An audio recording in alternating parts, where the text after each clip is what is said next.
저와 여러분에게 주셔서 은혜를 나누실 말씀입니다. 신약성경 에베소서 말씀입니다. 신약성경 에베소서 5장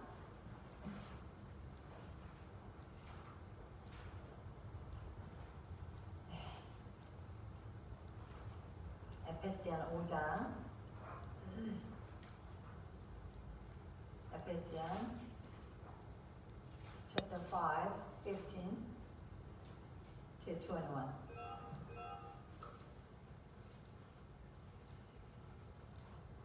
우리 5장 15절 말씀부터 21절 말씀까지 저와 여러분이 합독으로 하나님께 봉독해 올리겠습니다. 15절 말씀부터입니다.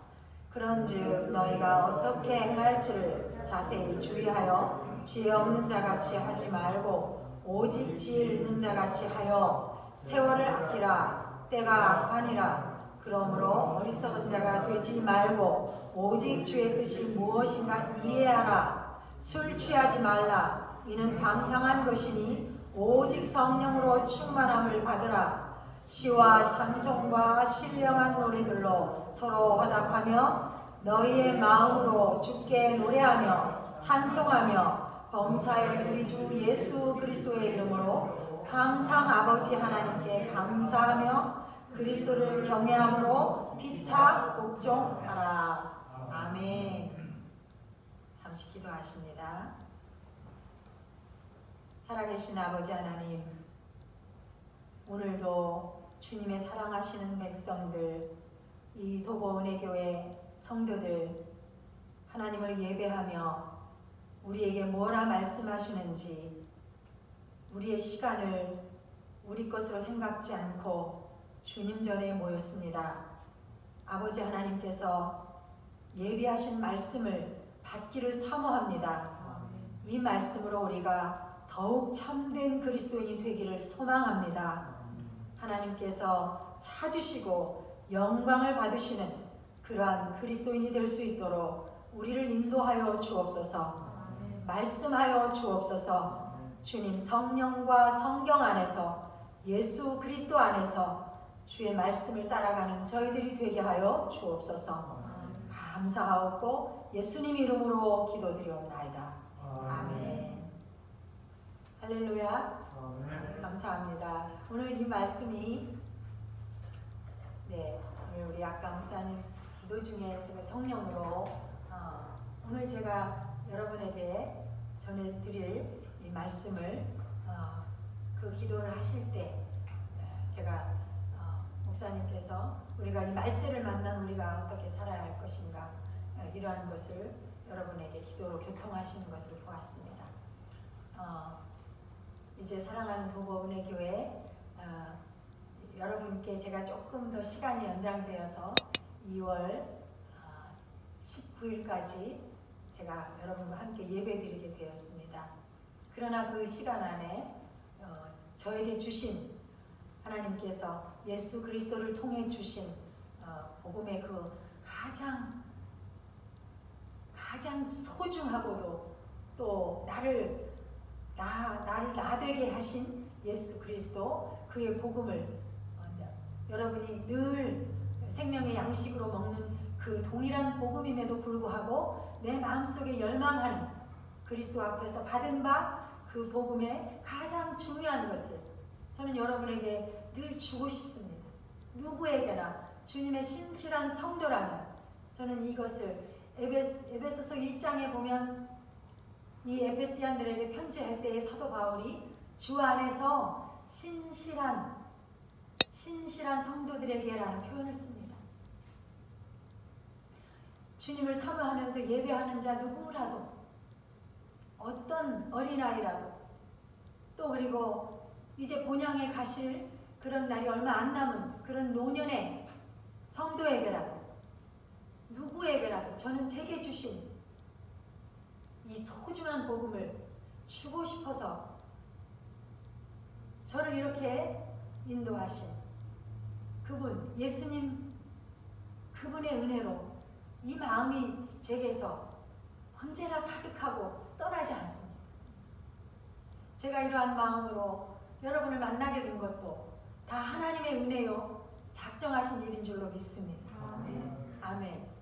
제가 오늘 이 말씀을 가지고 여러분에게 두 가지 가장 중요한 모티브를 제시합니다.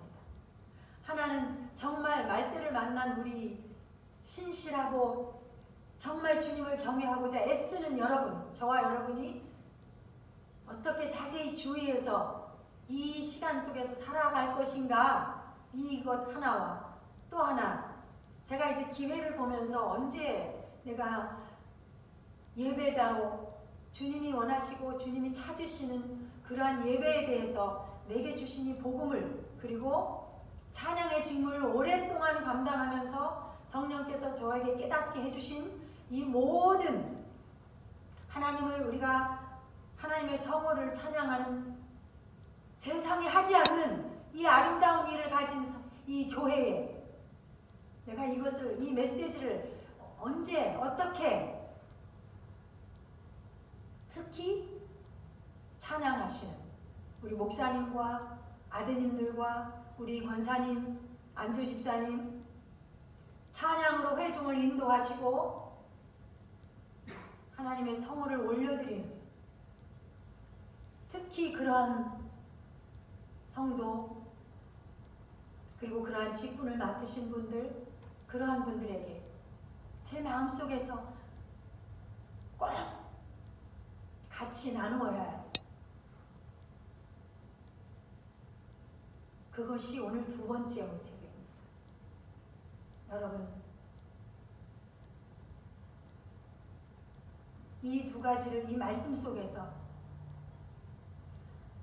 주위에서 우리가 살아가야 할 이 시간, 저와 여러분에게 허락하신 이 시간, 이것을 하나로 중심의 주제로 삼고 오늘 저와 여러분이 생각하고, 또 하나는 19절에 우리가 시와 찬미와 그 신령한 노래, 그리고 우리 마음으로 주께 노래하고 찬송하는 이러한 것들,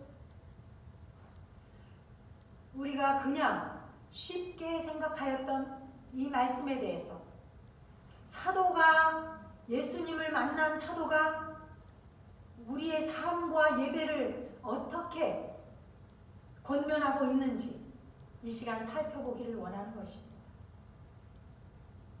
여러분, 먼저 이제 우리 읽은 말씀 중에 16절 말씀을 보면 세월을 아끼라, 때가 악하다, 이렇게 말씀하시죠. 세월을 아끼라. 우리 개역성경은 세월을 아끼라 이렇게 번역을 했습니다. 그러나 우리 구약성경 또 신약성경을 번역한 원문이, 구약은 히브리어로, 그 다음에 우리 신약성경은 헬라어로 원문이 기록이 되었죠. 여기 원래 세월을 아끼라, 때가 악하다, 이 말은 헬라어 원문에는 이런 우리가 여러분이 생각하는 시간적인 개념으로 나와 있지 않습니다. 그리고 가장 원문에 가깝도록 번역한 킹 제임스 번역은 우리가 흔히 알고 있는 시간을 아껴라, 세월을 아껴라 하는 이러한 이 말에 대해서 그렇게 말하고 있지 않고, 헬라어 원문에 있는 것처럼 redeeming the times, 그리고 헬라어 원문에 보면 어떻게 말하느냐, 시간을 구속하다, 구속해서 내어오다, 구속해서 끌어내오다, 이렇게 기록을 해놓고 있습니다.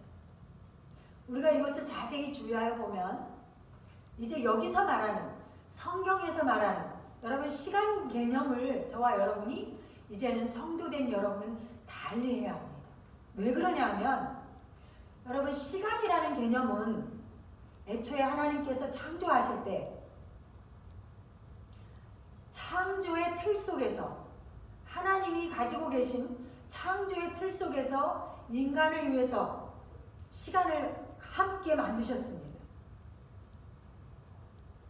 자, 보십시오. 자, 오늘 시간에 대해서 저와 여러분이 좀 신중하게, 우리가 여러분이 가지고 계신 시간은 세상 사람들처럼 내가 시간을 가지고 있어서 내가 그것을 사용하고, 때로는 좋은 곳에, 때로는 내가 좀 하기 원하는 곳에, 그리고 때로는 좀 내가 누리고 즐겨야 하는 곳에, 그렇게 나눠서 배분해서, 마치 학생 때 여러분 그런 경험이 다 있죠.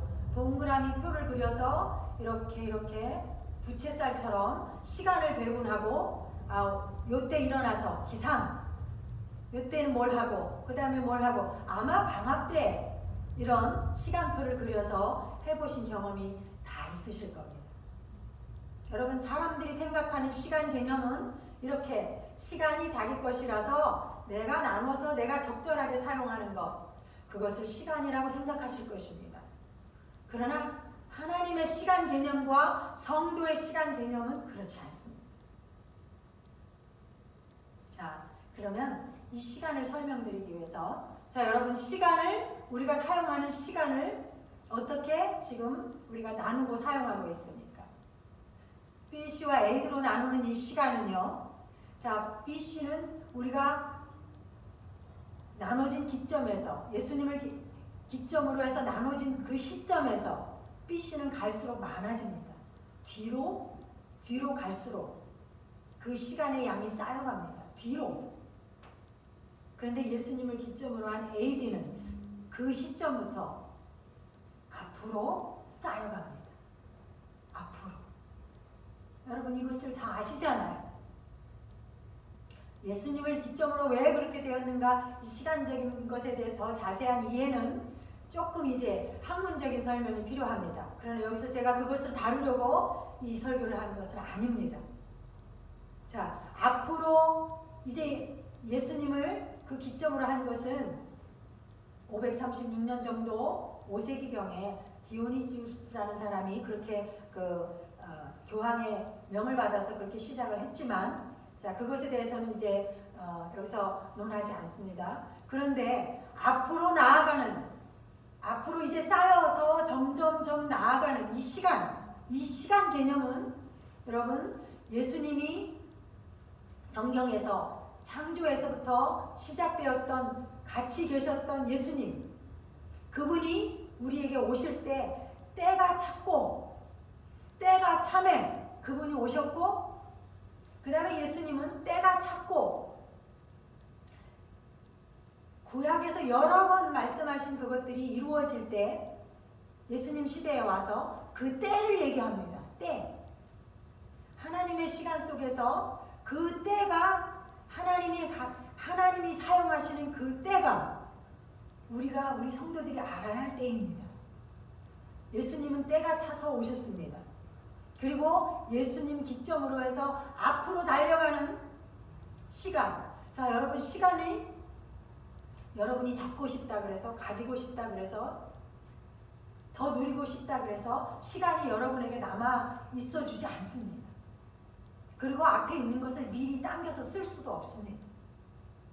시간은 하나님의 것이고 하나님의 창조이기 때문에 여러분에게 잠시, 이 시간이라는 것은 여러분에게 잠시 기회를 주신 것입니다.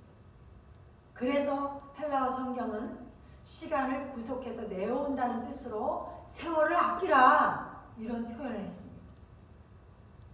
그럼 이건 무슨 뜻입니까? 시간을 구속해서 내어오라. 여러분이 살아가는 시간이 여러분 시간 같지만, 그리고 여러분이 좀 적절하게 배분해서 좀 세상을 즐기고, 아니면 세상에서 많은 것들이 있지만 그것이 내 소유로 삼는 데 필요한 시간.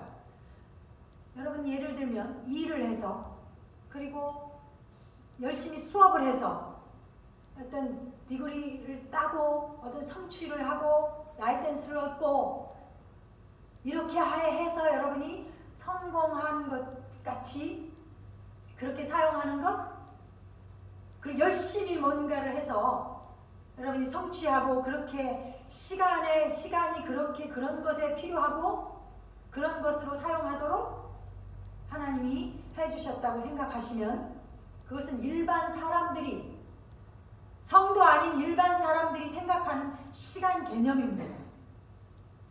그러나 여기서 말하는 그 본래 사도가 말하는 이 본래 사도 바울이 말하는 본래 시간 개념이라는 것은 그가 예수 안에서 다시 새 창조물, 새 피조물로 거듭난 후에 예수께서 하나님이 우리 예수로 말미암아 우리에게 주신 성도의 시간은 그렇지 않다는 것을 여기서 말해주고 있습니다. 세월을 아끼라. 이것은 기회를 잡아서 하나님이 우리에게 앞으로 이제 달려만 가는 시간은 결코 조금 더 멈추지 않고 뒤에 있는 것이 또 뒤에 가만히 있다가 어디서 이렇게 뒤에 부분이 나오는 것도 아니에요. 앞으로만 가게 돼 있는 것이 시간입니다. 이 시간, 이것이 일반 사람들에게는 그렇게 무엇을 성취하고 인생이 있는 동안에 사용하는 것처럼 그렇게 인식되는 것이 시간이지만 저와 여러분 성도된 사람들에게는 결코 그것이 아니라는 겁니다. 이렇게 앞으로 남아있을 때에 우리가 새 사람으로 성도가 되었다면 이것은 기회, 하나님이 주신 기회라는 겁니다. 여러분에게 남아있는 이 시간은 기회예요. 그런데 이 기회가 어떤 기회입니까? 자, 때가 악하다. 그리고 그러므로 하면서 뒷부분을 말하죠. 때가 악하다. 여러분, 창조 이후에 하나님이 얼마나 사람이 악해졌는지, 우리의 죄의 근본된 조상, 우리에게 그 근본성을, 유전성을 물려준 아담과 하와가 범죄할 때 얼마나 하나님께서 근심하시고 그 이후에 사람이 점점 악해지는 것을 보면서 하나님 마음이 얼마나 아프시고 답답했는지 그가 그렇게 말씀하시죠. 내가 사람 지은 것을 후회한다고 말씀하시죠. 여러분 창세기 이 말씀 나오는 걸 기억하십니까? 그런데 그렇게 그 이후에 사람들이 이제 그러나 하나님은 어떤 분이신지 우리가 예수 그리스도 안에서만 깨달을 수가 있는데 그렇게 후회하실 만큼 한탄스러운 우리 인간 존재, 그 존재를 완전하게 새롭게 하셔야만 그가 하나님 되신 것과 그리고 그가 그의 영광을 다른 자에게, 즉 마귀사단, 공중의 권세 잡은 마귀사단에게, 하나님의 존재가 아닌 천사나 성도의 존재가 아닌 다른 것에게 그 영광을 빼앗기지 아니하시려고 우리 사람의 존재를 그대로 다 버리지 않으셨습니다.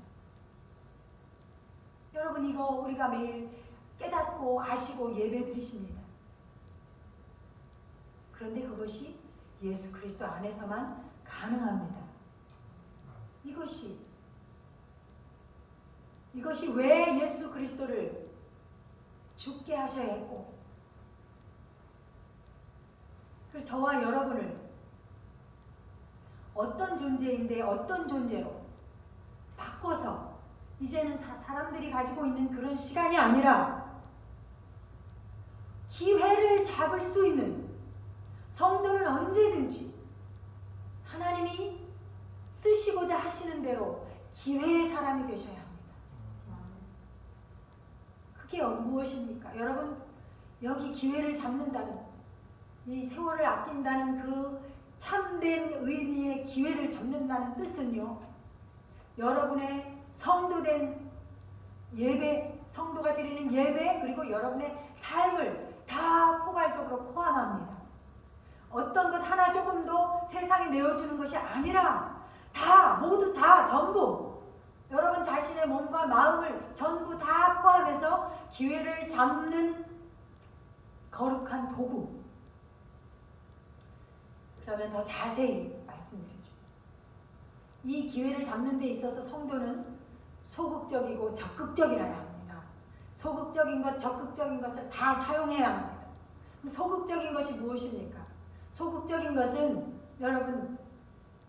여러분이 새로 태어난 사람이라면, 새 피조물이라면, 예수 그리스도 안에서 새 피조물이라면 여러분의 삶 속에서 그리스도인이 해야 할 인내의 덕목들, 즉 성령 안에서 열매를 맺으라고 하시는 그 권면대로 사람 속에서 내가 그리스도인 된 그러한 것을 나타내셔야 합니다. 노하기를 더디하고 오래 참고 화평으로 심어서 화평의 열매를 거두고 편협하지 않고 성령의 열매와 위로부터 난 지혜는 하나님이 가장 기뻐하시는 이 땅에서 몸을 가진 저와 여러분이 이루어가야 할 소극적인 기회를 잡는 일입니다. 여러분, 그런 기회를 놓치면, 이렇게 성도의 삶에서 이루어가야 할 그런 기회를 놓치면 주님께서 끝없이 비유를 들어서 예수님께서 우리에게 말씀하신 것처럼 문화를 주어도 달란트를 주어도 그것을 잘 사용하지 못하고 기회가 뭔지도 깨닫지 못하고 늘 전전긍긍하면서 자기를 반석에 집 짓지 못하는, 그러면 결국 홍수가 나고 어떤 악한 때에 어떤 일들이 일어나면 주님이 주신 것을 잃어버릴 수 있죠. 그리고 적극적인 것은 무엇입니까? 여러분, 우리 삶에서 그렇게 제가 말씀드린 것처럼 우리가 삶에서 몸을 가지고 있을 동안 해야 할 일들인데 적극적인 것은 무엇입니까? 여러분이 예배의 목적을 깨닫고 그리고 예배의 중심적인 내 자신이 예배의 중심적인 존재가 되어서 하나님께 어떻게 예배를 드릴 것인가 이것을 깨달으면 말씀을 가까이 하고 말씀을 먹으면서 기도하고, 성령은 기도하지 않는 사람에게 임하시지 않습니다. 성경이 그것을 분명히 말씀하고 계시지 않습니까? 처음부터 성령이 오실 때 다 모든 사람이 알도록, 그리고 예수님도 그렇게 말씀하셨습니다. 예수님의 기도와 예수님의 신앙이, 아버지를 향한 그 신앙이 우리에게 그가 살아계실 때 보여주신 예배의 모범입니다. 예수님이 선지자들을 말씀하실 때 선지자들이 하나님 앞에서 어떠한 생각으로 어떠한 마음으로 하나님을 섬기고 그들이 죽기까지 여호와의 명령에 순종한 것을 목이 곧은 이스라엘에게, 유대인들에게 그것을 지속해서 계속해서 반복적으로 너희는 너희 조상 아비에일을 행한다고 이스라엘에게 계속해서 말씀하십니다. 하나님을 알지 못하고 예배하는 그들에게 계속해서 말씀하십니다. 우리가 하나님이 우리에게 주신 이 기회를 잡는 일에 둔하면, 이 소극적이고 적극적인 일에 우리가 계속해서 노력하지 않고 헌신하지 않고 나를 주님께 드리려고 이렇게 노력하지 않으면 결코 기회를 잡을 수가 없습니다. 여러분, 앞으로 남은 시간, 달려만 가는 그 기회의 시간, 우리 성도에게는 이제 세상을 위해서 살아갈 기회가 없어요. 왜냐하면 그렇게 사는 것은 주님과 상관이 없기 때문입니다. 여러분, 그러면 사람들은 이렇게 묻습니다. 그러면 세상에 살 동안 그냥 생업도 안 하고 공부도 안 하고, 특히 어린아이들이, 학생들이 그렇게 질문을 합니다. 그냥 기도하고 예배하고 교회 안에서만 있어야 됩니까? 그런 질문을 종종 하는 걸 전 들었습니다.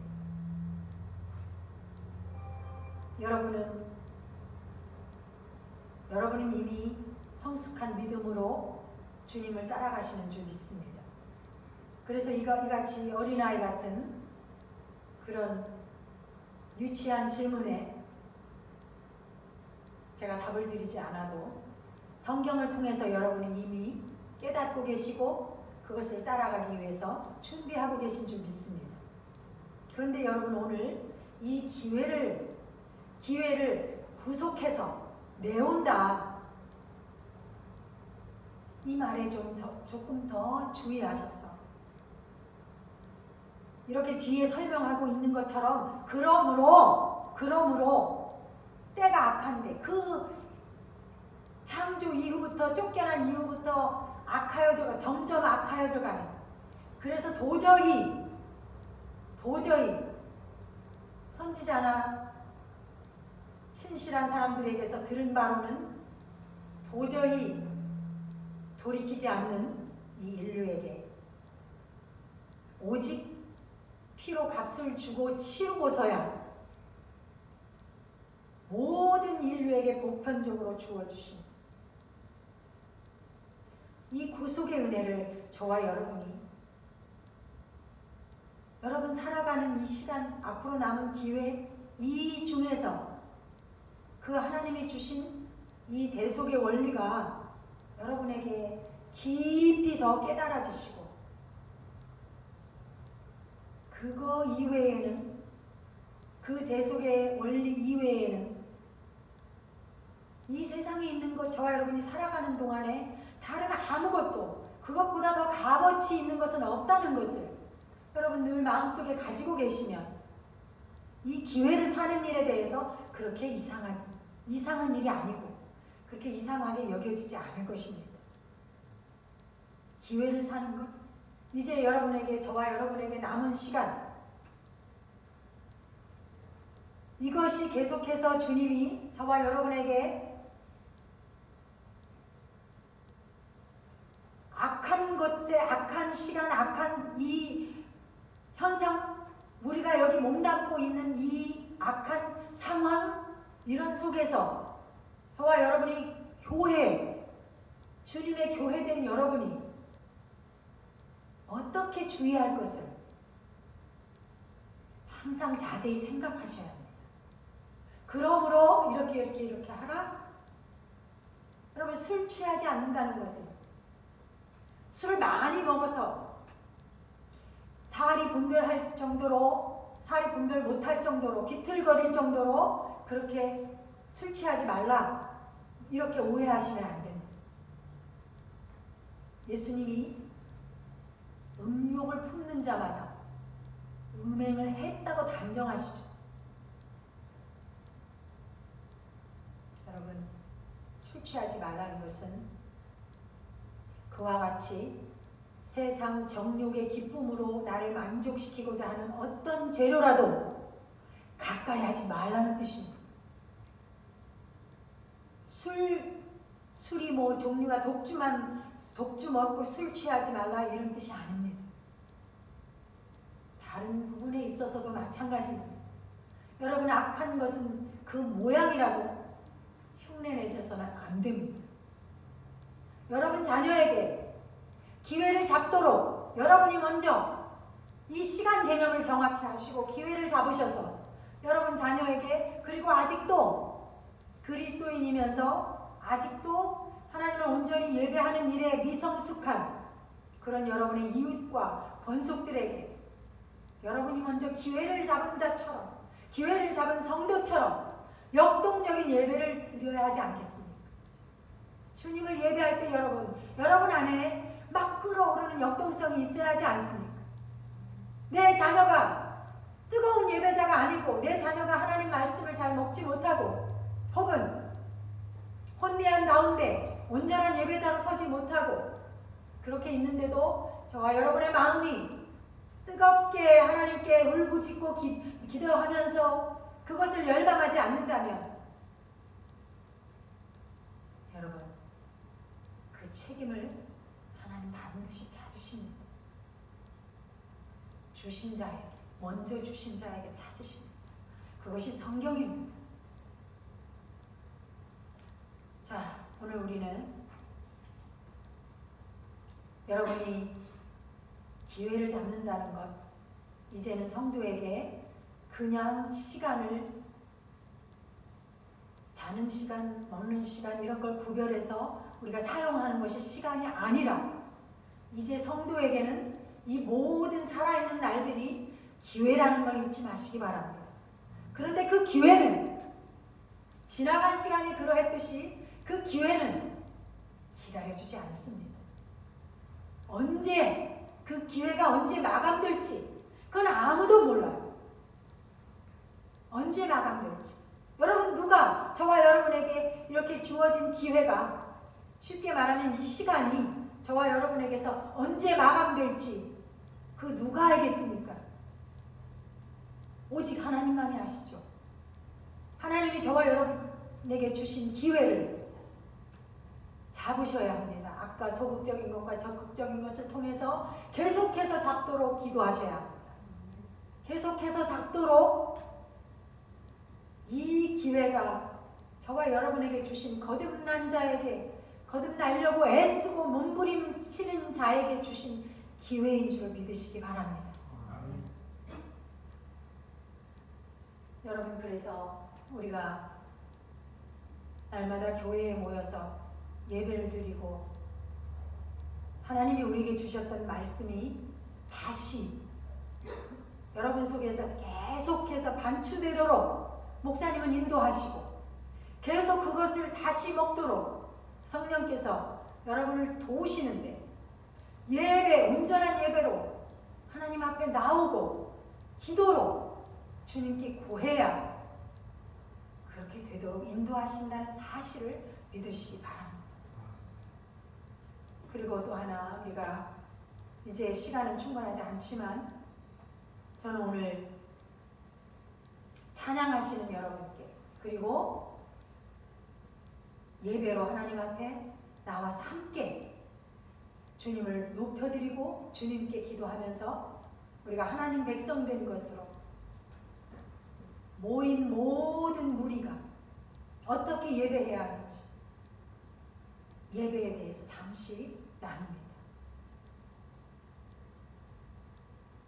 여러분, 이것을 자세하게 더 깊이 찬양의 실무 속에서 전달해드리면 더 좋겠지만, 그러나 오늘은 저에게 허락하신 시간과 복음 안에서 가장 중요한 것만을 예배드리고 찬양드리는 여러분께 제가 드리고자 합니다.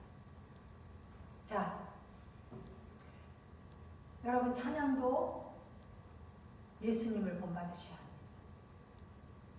구약에서는 예수님의 모형인 아주 주님이 기뻐하셨던 예배자 다윗을 본받으셔야 합니다.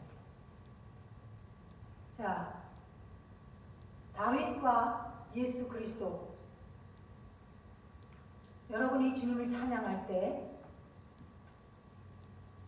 부르는 찬양과 드리는 찬양이 있어요. 예배에서 이것을 구별하셔야 합니다. 이제 더 길게 더 자세히는 나눌 수 없지만 쉽게 말씀드릴게요.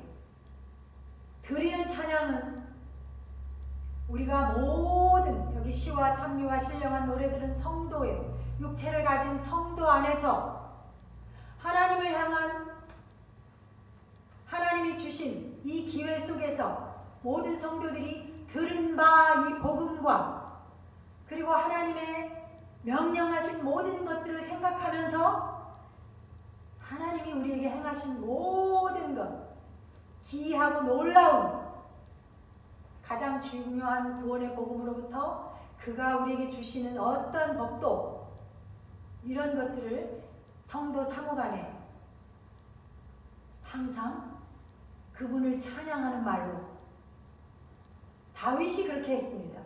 그래서 시와 찬미와 신령한 노래라는 이 깊은 뜻의 어원은 바로 시편에 있습니다.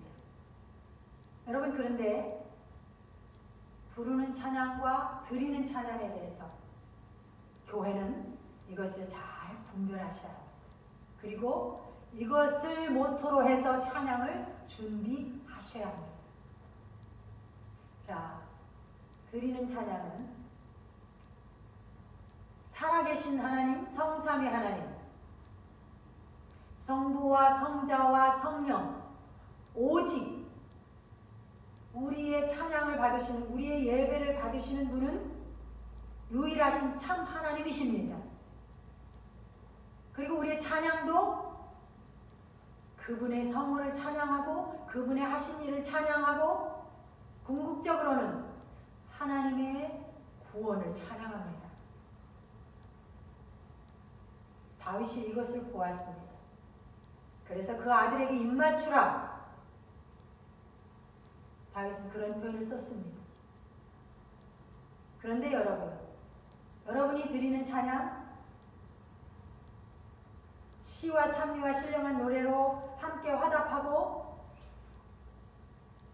그리고 하나님을 향해서 올려드리는 찬양, 이것을 조금 구별하실 필요가 있는데 오늘날 찬양을 사용하되 너무 많이 교회 안에서 너무 많이 보편화된 이 복음성가 때문에 그리고 찬송집 중에서 우리가 공식적으로 부르는 찬송집 중에서 찬양에 대한 것을 의미 있게 살펴보지 않는 그런 점 때문에 많이 왜곡되어 있습니다. 이제 길게 할 수 없기 때문에 간단히 말씀드릴게요. 다윗의 시편 전반부에 90여 편까지 전반부, 중반부 다윗의 그 시편이 73편 정도 전반부에 이르기까지는 그의 몹시 괴로운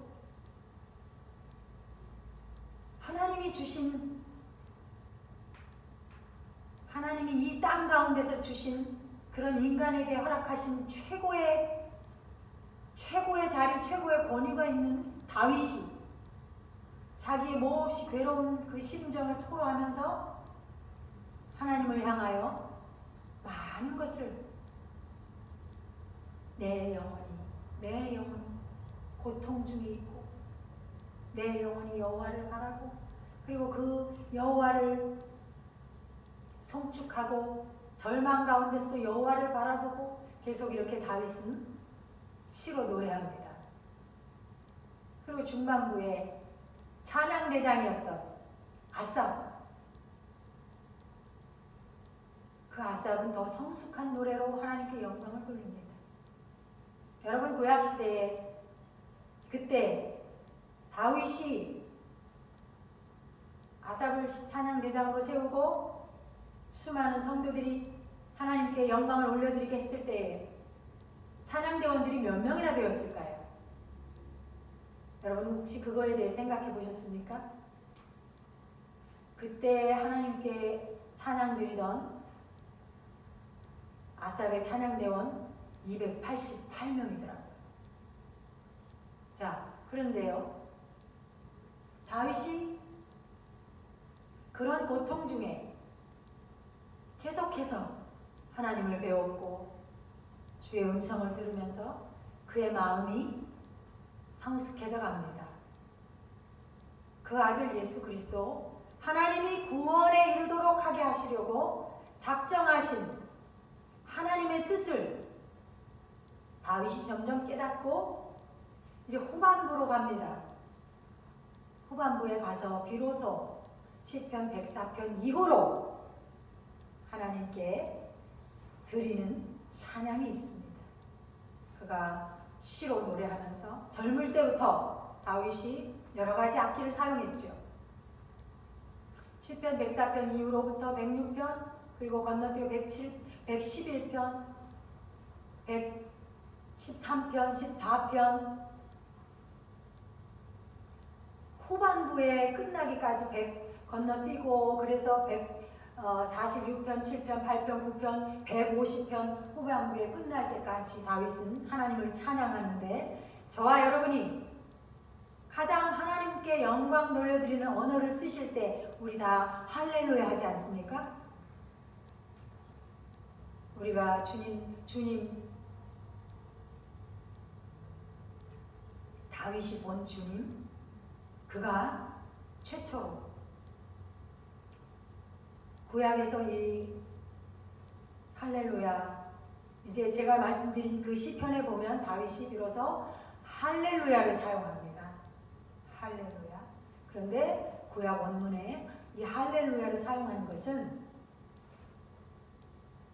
굉장히 많은 할렐루야의 의미가 앞에 성경 전편에, 구약 전편에 수없이 많이 사용됐지만, 다윗이 사용한 할렐루야의 의미는 굉장히 위대하고, 그리고 후세 사람들에게 하나님을 찬양하도록 하는 진정한 의미의 할렐루야인데, 이 할렐루야의 원어적인 의미는 할랄입니다. 여러분 할랄 들어보셨잖아요. 지금은 할랄 푸드 때문에 그 이미지가 굉장히 사람들 세간에서 그 말이 아무렇게나 사용되고 있지만, 원래 할랄의 의미는, 여러분 히브리 원문의 할랄의 의미는 사람이 하나님 앞에서 그 기쁨을 감추지 못해서 깡충깡충 뛰면서 너무너무 기뻐서 어린애같이, 애기같이 깡충거린다는 의미예요. 할랄. 깡충거리면서 그 기쁨으로 찬양한다는 것이 할랄이라는 의미인데, 다윗이 하나님께 드리는 찬양을 완성했습니다. 이 할렐루야는 계시록의 마지막 부분에 할렐루야, 많은 사람들이 그렇게 찬양하는, 저와 여러분이 마지막 때 하나님 앞에서 할렐루야로 함께 찬양하셔야 될 예배의 가장 중요한 찬송인 것입니다. 그럼 보십시오. 예수님이 제자들하고 공생애 하시면서 복음을 끝없이 주시고 이스라엘을 가르치시고 예배 드리셨어요. 예수님은 율법을 행하던 당시에 태어나시고 율법의 완성자로서 성전에서 온전한 예배를 드리셨어요. 그리고 안식일마다 외치셨죠. 안식일에 병든 자를 고치셨습니다. 그런데 사복음서에 보면 예수님이 제자들과 함께 말씀을 나누고 제자들을 가르치신 후에 감람산으로 가시는데 제자들과 함께 찬미하며 찬송하며 또는 찬양하며 가시니라, 이런 표현이 나옵니다. 그때 예수님이 찬미하며 가시니라, 예수님이 하셨던 구약시대에, 그러면 모든 성도들은, 당연히 모든 성도들이 예루살렘에 있는 이스라엘 백성들이 드렸던 찬양은 말할 것도 없이 시편 찬양이었습니다. 근데 예수님도 그때 찬미하며 가시니라, 이 말이 제자들과 함께 찬미하며 가니라, 그때 그 찬양이 다윗이 후반부에 하나님의 구속을 바라고 보고 할렐루야 할렐루야, 그 다윗의 시편 찬양을 예수님도 들으셨던 겁니다. 그래서 성경에 나타나 있지 않은 다른 성경 연구사나 외경에나 예수님이 하신 그런 행적들과 사도들의 행적들을 살펴보면 이러한 것을 우리가 잘 알 수가 있습니다. 여러분, 제가 이제 아까 말씀드린 것을 조금 더 보충 설명하고 마치겠습니다. 예수님의 이 드린 찬양, 그러면 이렇게 다윗이 하나님을 찬양하고 할렐루야, 그가 성숙한 눈으로 영안을 열어서 예수님을 본 다윗이 할렐루야 찬양한 그 시편 후반부에 비로소 나타나는 이 할렐루야, 예수님이 그러한 찬양으로 제자들과 함께 가신 것처럼 저와 여러분도 그런 예배를 이루시고 그런 찬양을 들으셔야 하는데, 아까 제가 말씀드린 드리는 찬양과 부르는 찬양에 대해서 좀 살펴보겠습니다. 그 드리는 찬양이 다윗이, 예수님이 할렐루야로 하나님을 찬양했던 이 할랄, 그래서 할렐루야는 여러분, 야 하는 것은, 야, 구약에서 야는 하나님을 뜻하죠. 야훼 하나님. 루라는 것은 우리 영어적인 표현에서 LU가 들어간 가운데 부분은 하나님이 찬송을 받으실 때 그 사이에 하나님이 구속하신 백성들이 그분에 대해서, 이 구속에 대해서 깨달은 자들이 말할 수 없는 기쁨으로 어린애처럼 감격하고 깡총거리면서 하나님께 영광을 돌려드리는 찬양입니다. 여러분이 교회에서 예배를 드릴 때에 이렇게 기쁜 찬양으로, 예배로 영광을 돌려드리는 것은 천국에서 우리가 하나님 앞에서 영원히 지속될 예배를 연습하시는 것입니다. 그러면 올려드리는 찬양,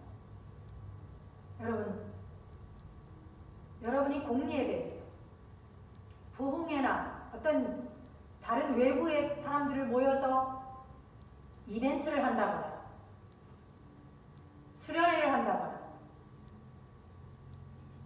이러한 성도의 모임에는, 자, 찬양의 언어를 보시면 다윗이 그런 것처럼, 다윗이 전반부에서 그런 것처럼 내가 주의 은혜를 보았도다, 또 그렇게 되기를 바라네, 내 영혼이 주를 찬송할지라. 우리 모두가, 특히 찬송집에도 그런 것이 많지만 우리 모두가 복음성가의 가사를 보면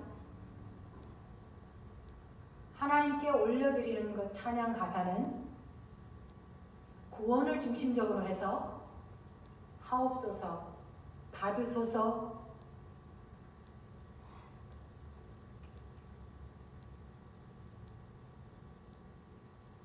복음성가에 있는 가사들을 여러분 주위에서 잘 보시면 우리 가운데, 우리 회중이 함께 여기 시와 찬미와 신령한 노래들 서로 화답하는데 필요한, 그렇게 하나님이 복음으로 주신 언어들, 복음을 깨달으면서 기쁨으로 우리가 함께 나누는 그런 찬송시들, 그것이 우리가 성도가 서로 모이면, 만나면, 가정에서 예배를 드릴 때도 사용할 그런 언어들임에는 분명합니다.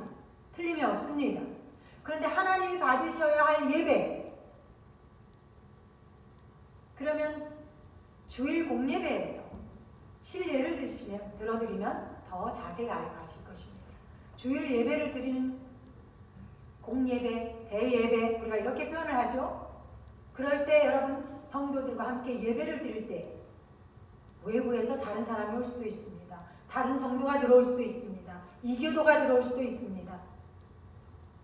내가 혼자 예배를 드릴 때에도 여러분, 하나님께 내가 기도를 드릴 때 하나님 하옵소서, 영광을 받으시옵소서, 내 기도를 들어주시옵소서, 이렇게 표현합니다.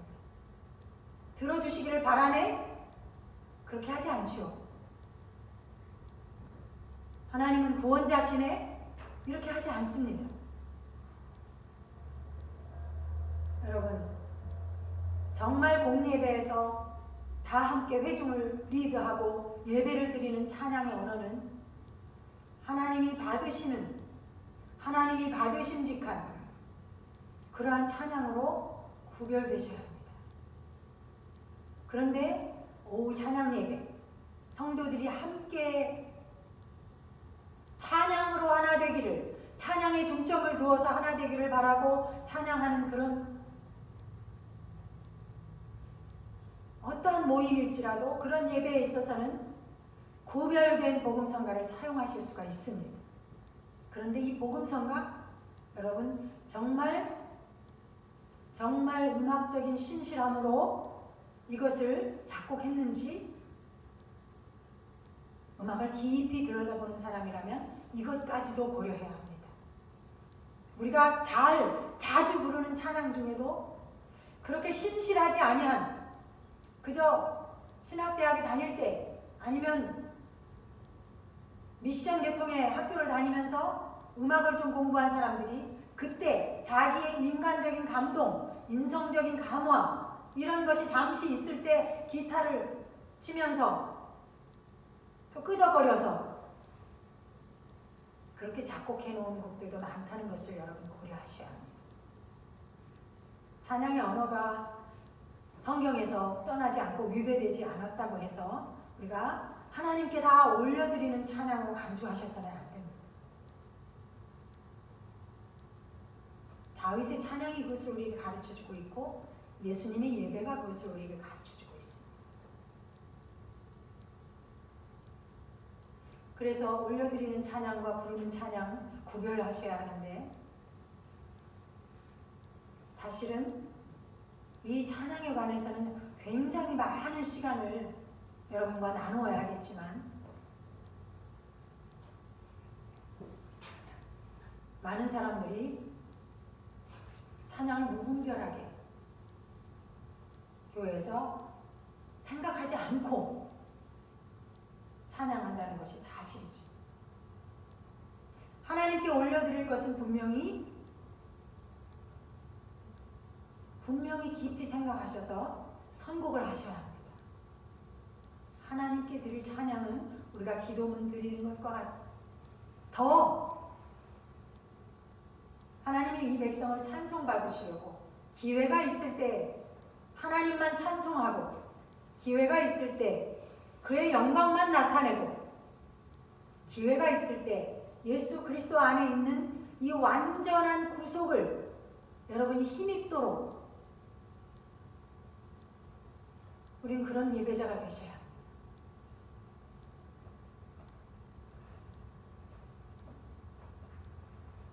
부르는 찬양, 우리가 다 함께 얼굴과 얼굴을 마주하면서 서로 신령한 노래들로 감사하고 만나는 사람 반가워하고 이렇게 할 때에는 여러분이 복음적인 언어라면 아무 찬양이나 사용하셔도 좋습니다.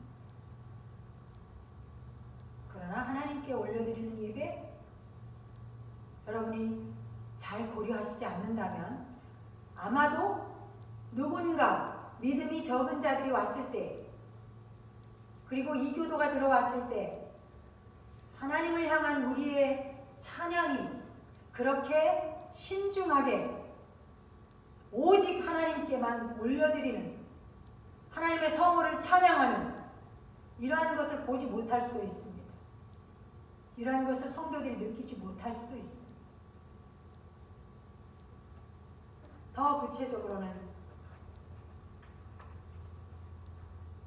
정말 찬양 가사 하나하나를 시작부터 끝까지 그 내용에 우리가 드리는 예배의 대상은 하나님이 받으셔야 할 그러한 음악이고 가사인지 우리는 깊이 생각해야 합니다. 우리가 이 찬양 언어로서 예배를 모든 사람이 우리에게 있는 이 입의 언어로 드리게 되어 있는데, 가톨릭이 그것을 아주 왜곡되게 망쳐놨습니다.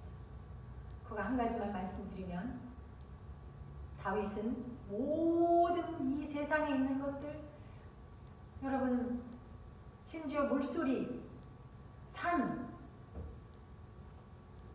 피조하신 모든 것들이 다 하나님을 찬양한다고 사나리 박수하고 소리치고, 다윗은 하나님 앞에서 찬양이 무엇인가를 알고 있는 사람입니다. 그런데 중세 사람들이 점점 하나님께로부터 멀어져 가고 있을 때 교황청에서는 악기를 사용하지 못하게 했습니다.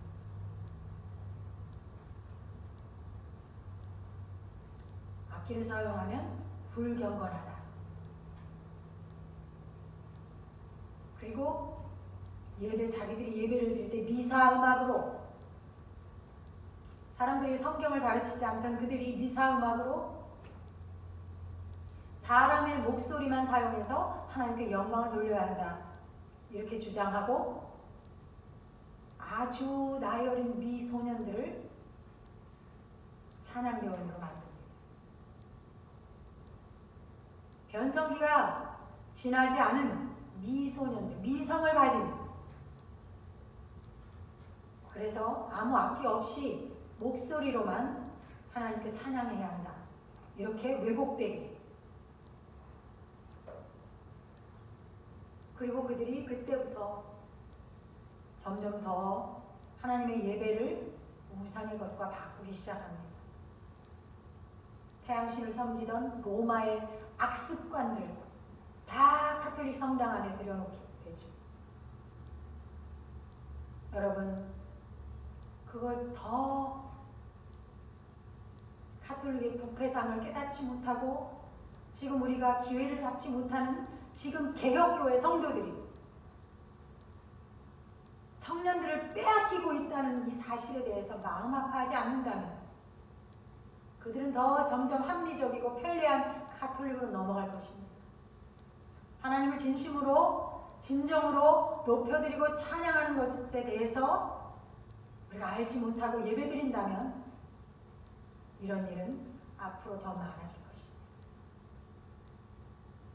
여러분이 이러한 것에 대해서 더 많이 알기를 원하신다면 기도하시고 하나님이 받으셔야 할 것들만,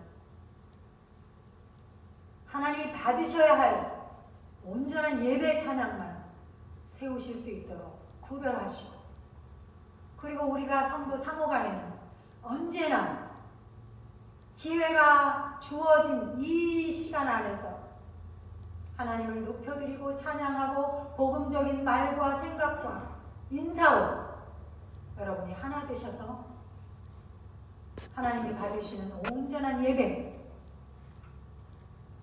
그리고 천국에서